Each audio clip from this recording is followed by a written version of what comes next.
Et il est 10h17, c'est l'heure de parler des marchés avec vous Aziz. On va commencer avant de revenir sur les indices qui chutent fortement ce matin. On va dire un mot d'abord sur les devises, on en a parlé à l'instant avec Laurent Albi, il nous a parlé de l'AUD-USD. Vous vouliez parler de l'USD-Yen, Oui. du dollar Yen qui chute fortement. C'est vrai qu'on a le Nikkei aussi qui a fortement chuté. Alors Qu'est-ce qui se passe là concrètement? alors Lucie, ce matin, on le voit bien, les marchés actions chinois et asiatiques baissent symétriquement. La devise japonaise s'apprécie, elle s'apprécie même fortement en face de la majorité des devises et particulièrement en face d'un dollar qui patine légèrement ce matin. C'est vrai qu'on parlait avec Laurent de l'AUD-USD, on faisait état plutôt d'une faiblesse de l'AUD plutôt que de la force du dollar américain ce matin.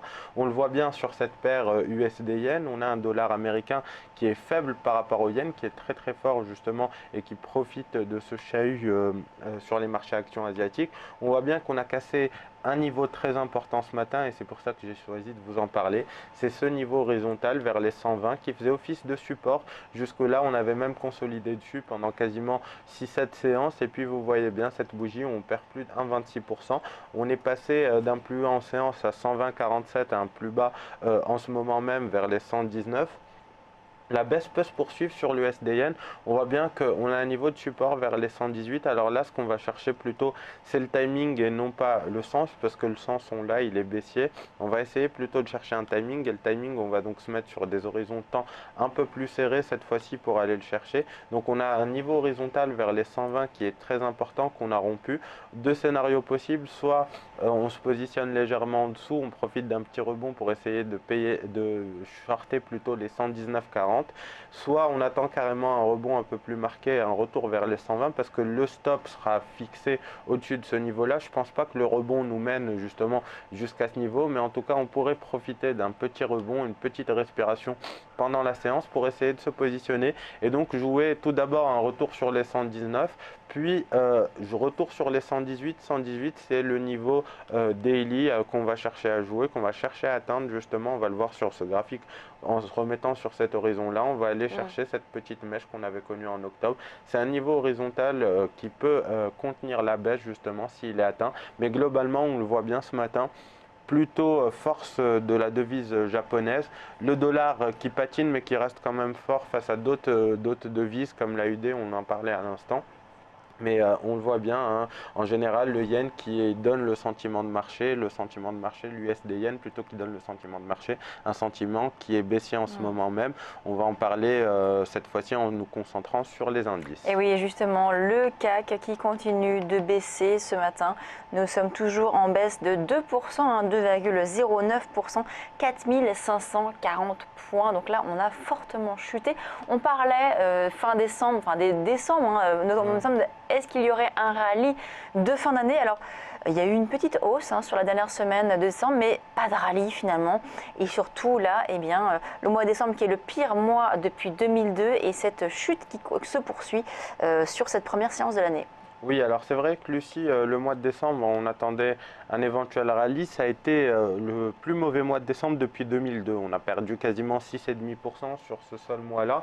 On est allé difficilement chercher justement les 4640, les 4650 points pour finir l'année.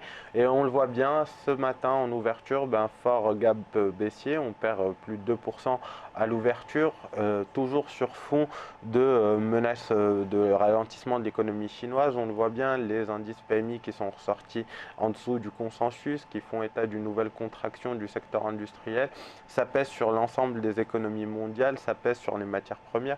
On le voit bien, en tout cas, un début d'année qui est extrêmement chahuté avec un CAC 40 qui perd plus de 2%. Alors, si on devait faire des choses sur le CAC, même si effectivement après avoir fortement chuté, on a tous les niveaux de stop qui sont loin, on va peut-être essayer d'aller chercher des opportunités sur des horizons un peu plus serrés. On va se mettre sur un horizon de peut-être 15 minutes pour trouver des points d'entrée. Et là, ce qu'on remarque, c'est que vous le voyez bien, je vais serrer le graphique pour que vous le voyez mieux, c'est qu'on est allé chercher au plus bas les 4500 points, qu'on réussit néanmoins à tenir ce seuil psychologique puisque le test de ce niveau-là a donné lieu à un rebond de quasiment 50 points et vous voyez bien qu'on échoue de nouveau sur les 4550. Alors ce qu'on pourrait essayer de faire dans un scénario toujours en scalping, voire en trading intraday, parce qu'effectivement tant que la situation, que ce soit de l'économie chinoise ou que les tensions entre le au Moyen-Orient, au Proche-Orient plutôt, entre l'Iran et l'Arabie Saoudite ne sont pas claires, ne sont pas,